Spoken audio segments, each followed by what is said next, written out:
In this video, we're going to show you what goes into restoring a 67 Oldsmobile 442. This 67 Oldsmobile 442 came to us in terrible condition. It didn't run, it didn't drive, it leaked, it had been sitting for years. It actually came to our shop in the back of a tow truck. At some point in this car's life, the original 400 and 2-speed automatic were pulled out and replaced with a 330 and a turbo hydromatic 350.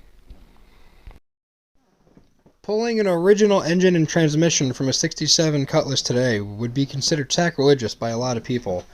But you gotta remember, back in the day, these cars were a lot more prolific than they are now, and their values certainly did not rise to what they are now.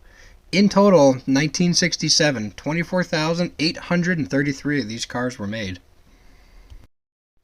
The 442 is based on the GM A-body platform. The A-body was an intermediate size introduced in 1964.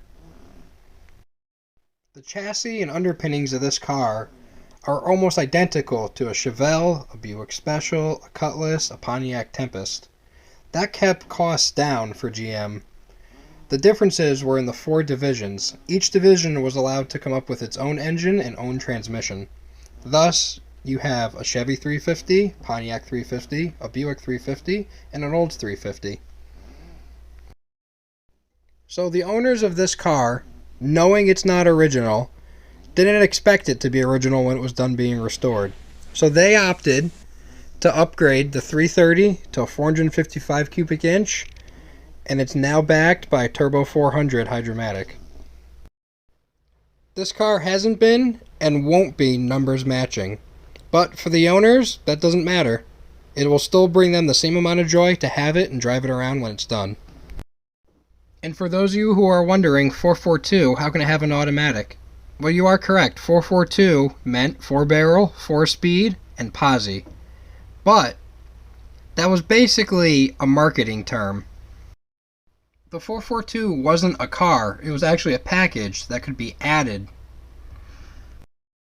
Depending on the year, your 442 could have a 2-speed automatic or 3 2-barrel carburetors. As you can see in this picture, by the time we got everything stripped down to the bare frame, we found a few spots where the frame had started to rot through.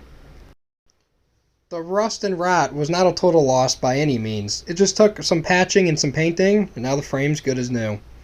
Here you can see we're just starting to put it together. Here's the 455. And here it is as the car sits today.